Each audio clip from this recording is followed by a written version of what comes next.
I had counted the steps from the holding room to the auction stage 3 times that morning, and 3 times I had arrived at the same number, 42. I needed to know something, and the men who had brought me here were not the sort I wanted to ask. My name is Mira. I am 22 years old. My father has been dead 7 months. The debt he left behind is older than I am. The room they had put me in was clean, at least. That had surprised me. There was a fire in the grate, a basin of warm water, a wooden chair, and a square of unembroidered linen folded on the chair's seat for me to put on when the time came. The linen was the part that made it worse. Someone had chosen plain over pretty, so that no one in the crowd could accuse them of dressing me up. I left the linen on the chair. I was already dressed. If they wanted me different, they could come and tell me so themselves. Outside, the pack was assembling in the great timber hall the Iron Territories used for these things. I could hear them through the wall. The low, rolling sound of a crowd that had paid to be entertained and was settling in to enjoy itself. Some of them would be there for sport, some for business. A few, the worst few, had seen the notice posted at the crossroads and wanted to see what the daughter of Owen the Defaulter looked like before the bidding closed. I had decided I would not let any of them see me cry. I had not yet decided what I would let them see. I was working on it. The thing about being auctioned to clear a debt is that it is, technically, legal. My father had signed his name in blood on a contract 12 years ago when I was 10 and he was already losing, and the contract had named his estate as collateral. His estate, when he died, had been 1 daughter and a cottage that listed sideways into a salt creek. The cottage went first. I was the remainder. I had been told the Alpha King himself would be in attendance. This was meant to frighten me.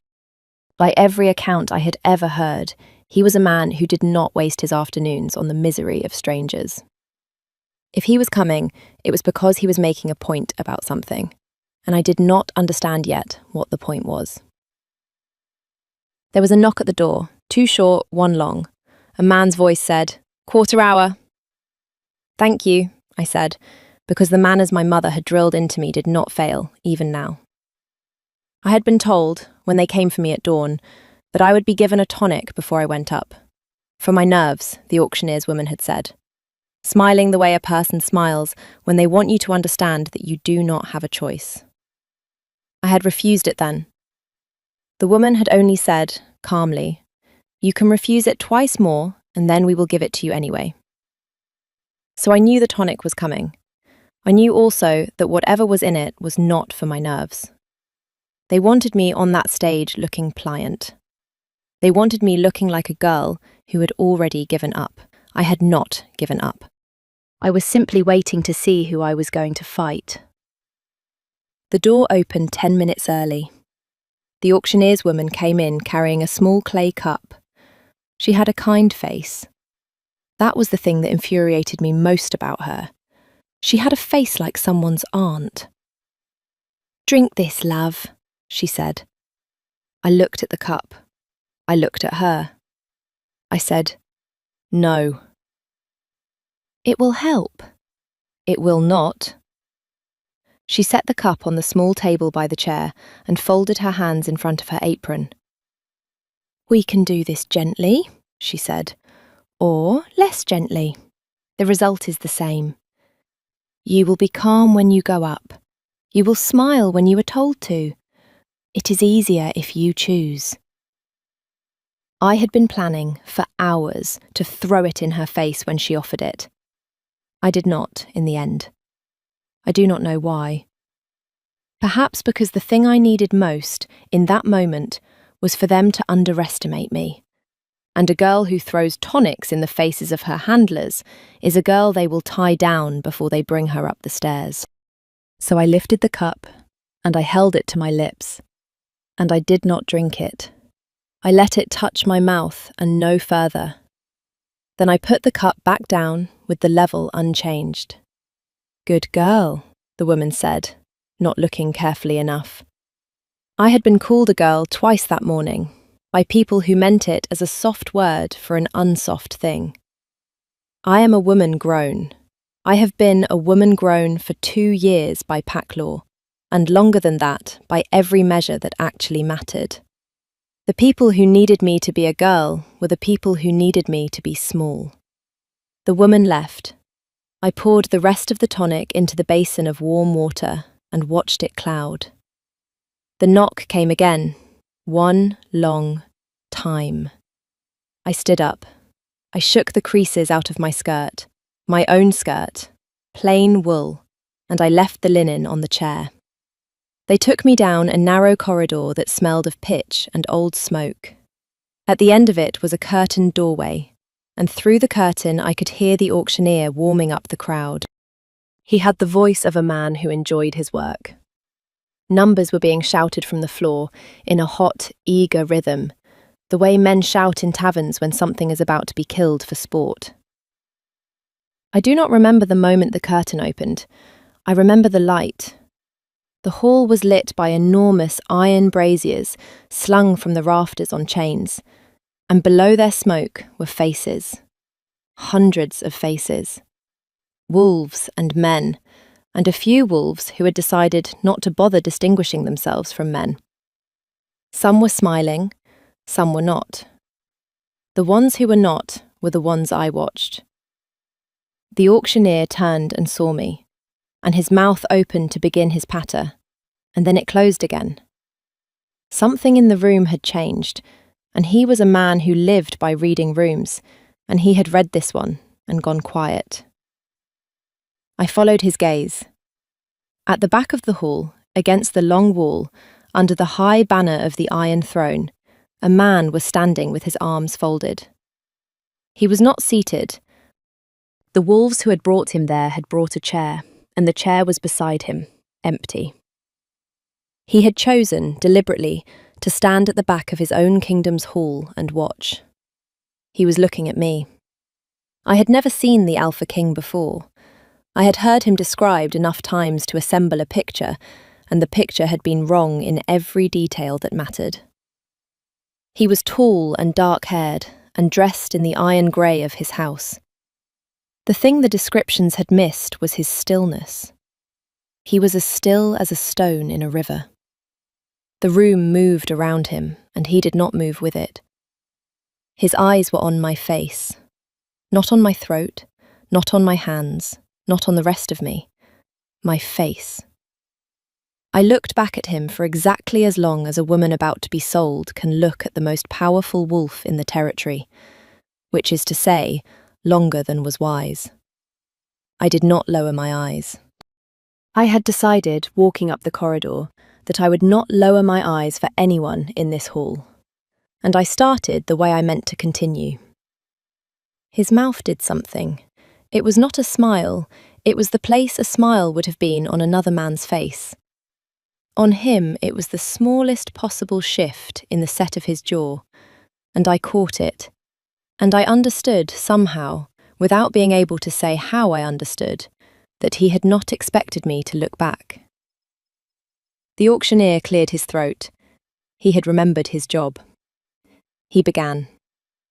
"Lords and packmen, ladies of the inner courts, we come to the matter of the debt of Owen of Salt Creek, deceased, owed to the bond house of—" A horn sounded. Not loudly, not the brassy hunting horn the crowd had been expecting at the end of a successful sale. A single low note from a curved silver horn held by a herald I had not noticed standing at the side of the dais. The note was so soft that the men in the back of the hall who had been laughing did not stop laughing for 2 full seconds after it had finished. And then, all at once, the room understood that the auctioneer had also stopped speaking, and the laughter died.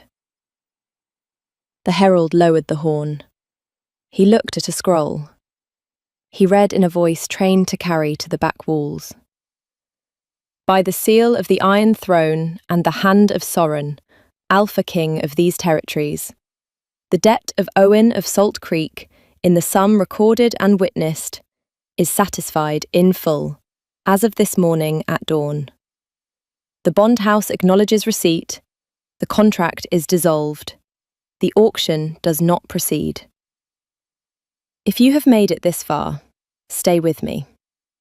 What happens next is the part I still cannot quite explain, and I have had a long time to try. Subscribe if you want to hear how it ends. I want you here for the rest. The hall did not erupt. I had expected it to erupt. Crowds at auctions do when something interrupts them. This crowd went silent in a way that was somehow worse. They were not silent because they were respectful.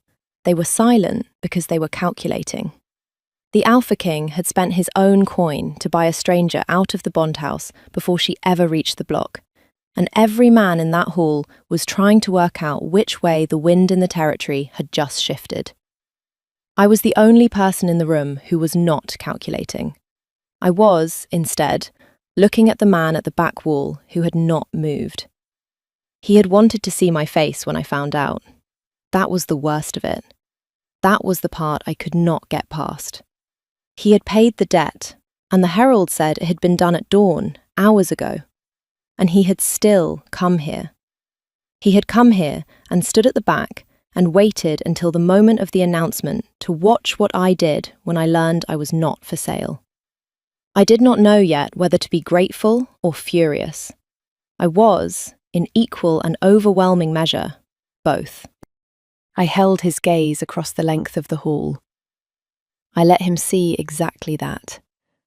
Gratitude, fury, the whole of the thing, neither half hidden. He inclined his head, just barely, just enough that I knew he had seen what he had come to see. Then he turned and walked out of the hall, and his guards went with him, and the auction did not proceed, because there was no longer an auction to hold. They escorted me, eventually, to the fortress. Not as a prisoner, not as a guest either, exactly. I was given a room in a wing I did not know the name of, with a window that looked out over the grey terraced gardens the king kept on the south face of the keep. A woman named Halla brought me bread and broth and a fresh dress, and did not call me girl, even once, which I noted. I did not see him for 2 days. On the third morning, a page came with a folded note. The note said, in a hand I would come to know very well, "The library at the hour after midday, if you are willing." S. The word willing was the thing that did it.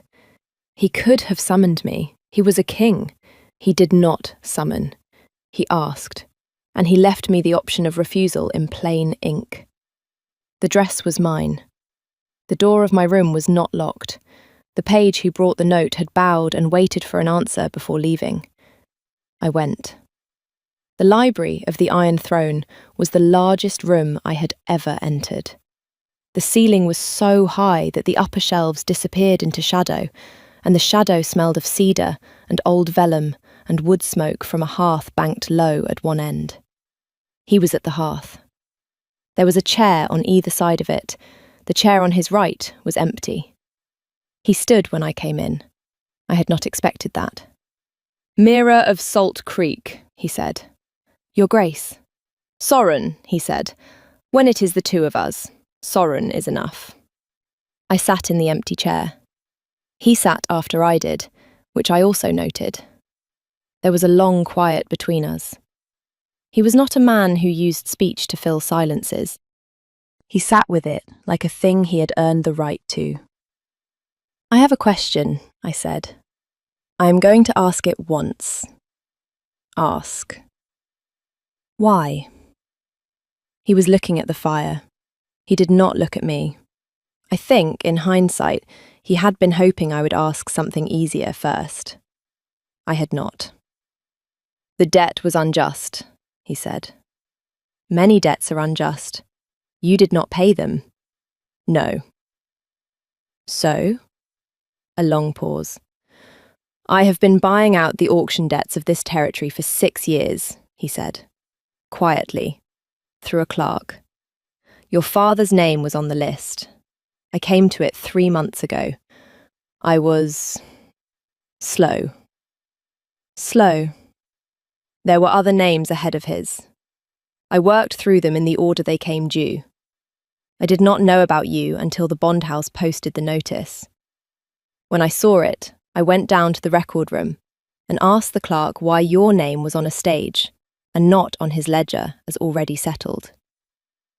I sat with this for a moment. I have been buying women out of auctions. Women and men and children, mostly women. The bond house leans on the daughters. For 6 years. 6. How many? 138, he said, the way a man reports a fact that has cost him something private to come by. I had been preparing, the whole walk from my wing of the fortress to his library, to be furious with him for the spectacle of the hall. I had rehearsed it. I had not been ready for 138. You came to the hall yourself, I said. Yes. Why? He looked at me then. The fire was on the side of his face, and his eyes were the same iron grey as his colours, and I understood, for the first time, what people meant when they said an alpha's wolf was visible behind his eyes. It was visible behind his. It had been visible all along. I had simply not known what I was looking at. Because the notice had been posted for 3 days, he said, and the bond house had refused, twice, to remove it after the debt was settled. I paid before dawn. They were still going to put you on the stage. They. There is a woman on the inner council, he said, who arranged for the notice to remain posted, who instructed the auctioneer to proceed regardless, who paid, this morning, for a tonic to be administered to you before you went up. I came because if I had sent only the herald, I am not certain you would have left that hall. I looked down at my hands. They were steady. I had not known they would be. What is her name? I said. Brigida. Lady Brigida of the Inner Court. She has opinions about who I should and should not be spending my reserve on. And you are telling me this. You asked. You could have told me you paid the debt and left it there. I could have. He did not finish the sentence. The sentence had wanted to end, but I will not lie to you, and he had judged, correctly, that saying so would be a thing he had not yet earned the right to say. I stood up. He stood when I stood. We were looking at each other across a distance of perhaps 4 paces, and the distance felt like a thing I could feel the shape of. I do not know what I am yet in this fortress, I said. No. I am not your debt any more. You were never my debt. I do not own debts. I pay them. What am I then? A guest, he said, for as long as you want to be. You can leave tomorrow. There is a carriage at the south gate at any hour. You have only to ask. I did not leave. He had to have known I would not leave, but the offer was real. I knew he would have walked me to the carriage himself if I had asked. Lady Brigida moved on the 5th day. I had spent the days walking. The grey gardens, the long corridor with the high windows, the small chapel built into the east wing where someone had carved the names of the Pack's dead into the lintel. I had eaten in the great hall once, at the king's right hand, in a chair that had clearly been empty for a long time before me. The hall had noticed. Afterward, in the corridor outside, Lady Brigida had stopped me. She was beautiful, the way a knife is beautiful, when it has been kept very clean. You should leave, she said conversationally. Tonight, if you can. There is a carriage at the south gate at any hour.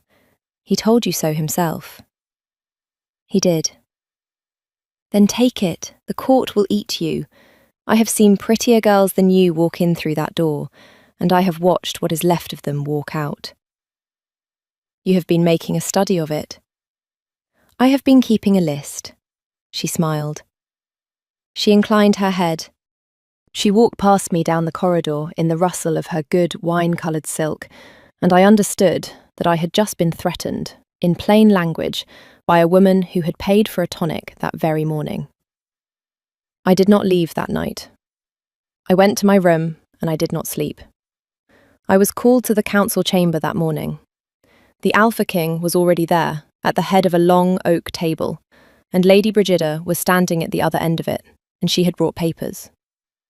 "Your Grace," she said as I came in, "I would ask the assembled council to consider whether the payment made in the matter of the Salt Creek debt was made under sound judgment or under the influence of an irregular emotional condition." The room was perfectly still. "You are asking," the king said, "whether I was in my right mind when I paid a debt that was not mine." "I am asking," she said, sweet as honey going off, "whether the bond house contract can stand as voided when the payer was distracted. A king under the influence of his wolf, in the matter of an unsworn mate, has been considered impaired.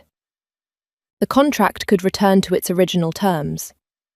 The bond house would, of course, refund the sum." I had read enough pack law in my father's small library to know what she was doing.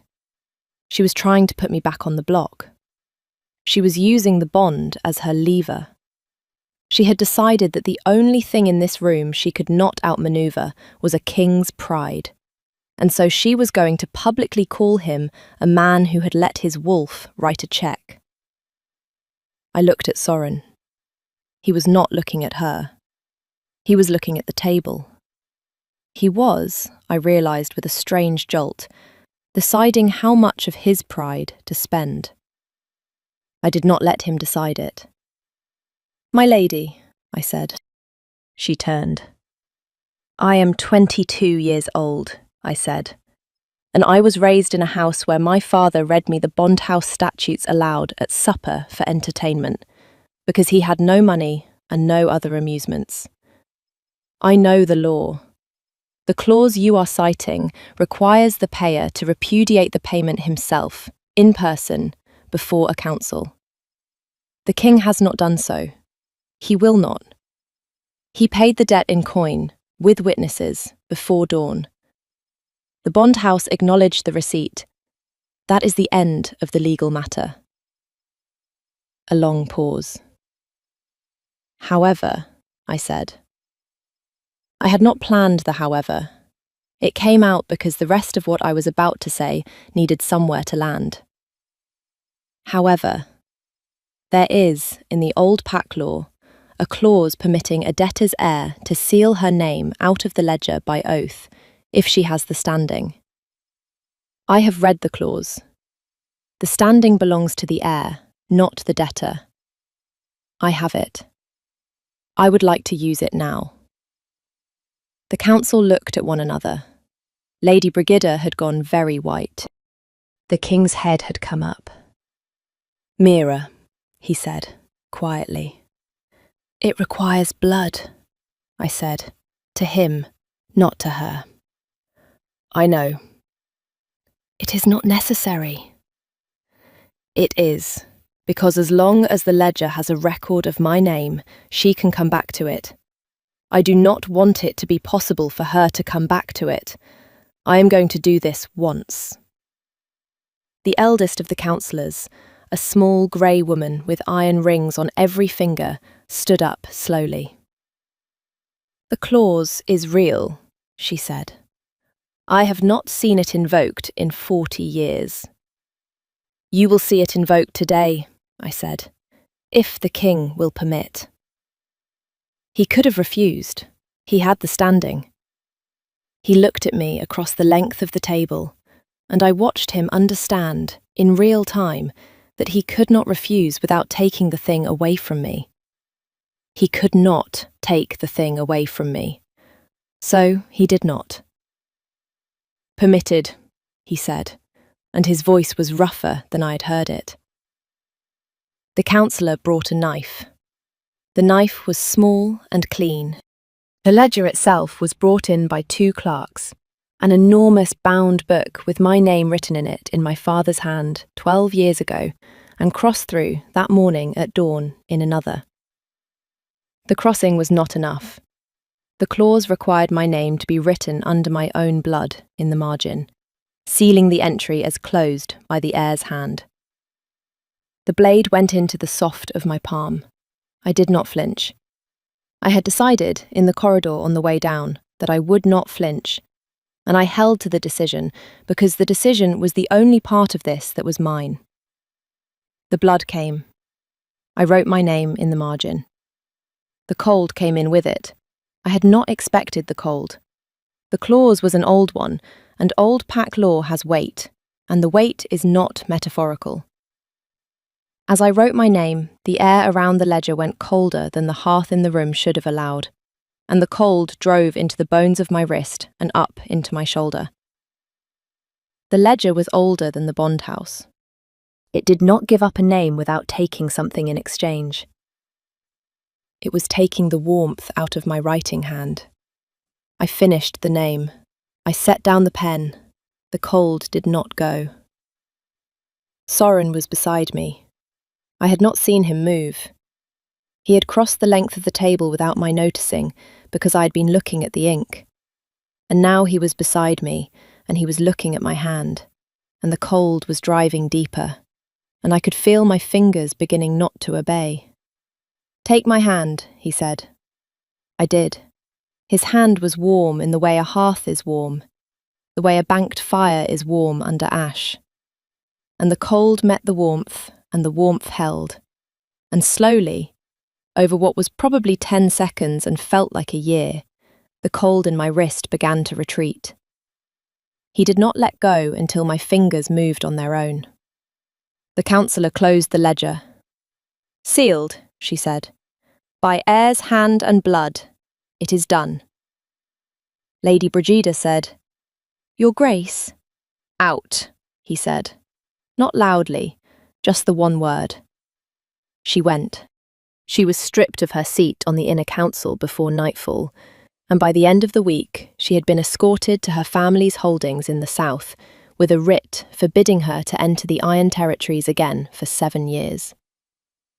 He found me on the terrace above the grey gardens that evening. The sun had gone behind the western ridge, and the stones of the parapet were holding the last warmth of the day. "You should be inside," he said. "Your hand. My hand is fine. It was cold. It is not any more." He stood beside me at the parapet, not deliberately close, not deliberately apart. Beside. The distance was the thing I had begun by then to know the shape of. "I have been buying out the debts for 6 years," he said, "because I came to this throne at 26, and the first auction I attended I could not eat for 3 days afterward. I told the council I would end the practice. They told me, politely, that I could not, because it had been law since my grandfather. So I began ending it anyway, by purchase, one name at a time. You did not tell me in the library. I did not want you to feel grateful. I do not feel grateful." He looked at me. "I feel," I said, "something else. I have not finished naming it. When I have, I will tell you." He nodded. He did not press. "There is a thing," he said, "I would like to say. Once. And then I will not say it again until you ask me to." "Say it." "My wolf knew the moment I saw you in the hall. I did not. I am slow sometimes, I have been told. I am telling you now because I do not want to be the kind of man who says it to you the first time as a surprise. You should have the chance to know and to decide, and to be unhurried." I looked at the gardens. I looked at the western ridge. I looked at his face. "Soren," I said. "Yes. I will be unhurried." "Good." That was all that evening. He walked me to the inner door of my wing and inclined his head and left. I stood at the window of my room for a long time afterwards, watching the iron-grey twilight come down over the terraces, and I thought about a man who had spent 6 years buying women out of auctions one name at a time, and had not told me because he did not want me to feel grateful. I was not grateful. I was, by the end of that month, something else. And I told him so. In the library, in front of a banked fire. And he heard it without flinching. And when I asked him to come closer, he did. The kiss was the simplest thing that had ever happened to me. It was not a beginning, it was a recognition. Like setting down something heavy I had been carrying for so long, I had forgotten it was not part of me. He held my face the way a person holds a thing they have wanted and feared and finally been permitted, all at once. The whole long winter of my life ended in the second between our mouths meeting and parting again. We were married in the spring, when the grey gardens had started to remember they were green underneath. A year after the day they were to have auctioned me, the Great Hall held a different gathering. The ledger was open on a long table at the front, and the clerks were calling names from it one by one, and the people whose names were called were coming forward to write their own names in the margin in their own ink. No blood required this time, because I had argued the clause down to ink and parchment. 138 names. It took 3 days.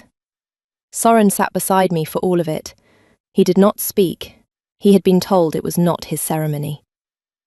On the last day, when the last name had been sealed, the eldest councillor closed the ledger and pushed it into the hearth herself. The fire took it slowly. We watched it burn. A letter arrived for me that evening from a village on the coast. It was from a woman I had never met. She wrote that she had been on a stage like mine 6 years ago, and a herald with a silver horn had stopped the auction before she went up, and she had never known whose hand to thank, and she was thanking mine instead. She asked at the end of the letter whether the Alpha King's wife was as terrible as she was reported to be. She had heard that I argued with the council. She had heard that I had made the king set down his crown twice in one season. She had heard, she added, that he had set it down both times, smiling.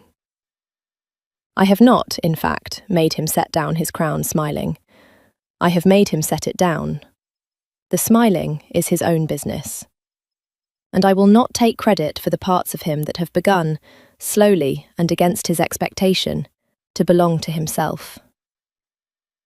I wrote back. I told her my name. I told her she was welcome at the spring gathering whenever she chose to come. I signed the letter in my own ink, in my own hand, with no blood in it anywhere. Tell me, did you see it coming when the herald lifted the horn? Did you know, before I did, what he had done? Stay a while. Tell me where you were listening from tonight, and what you would have said to him in the library, if it had been you in that chair. I read every one. And if her voice has been worth your evening, stay with this channel. There is more of this world to come, and more of her side of the story.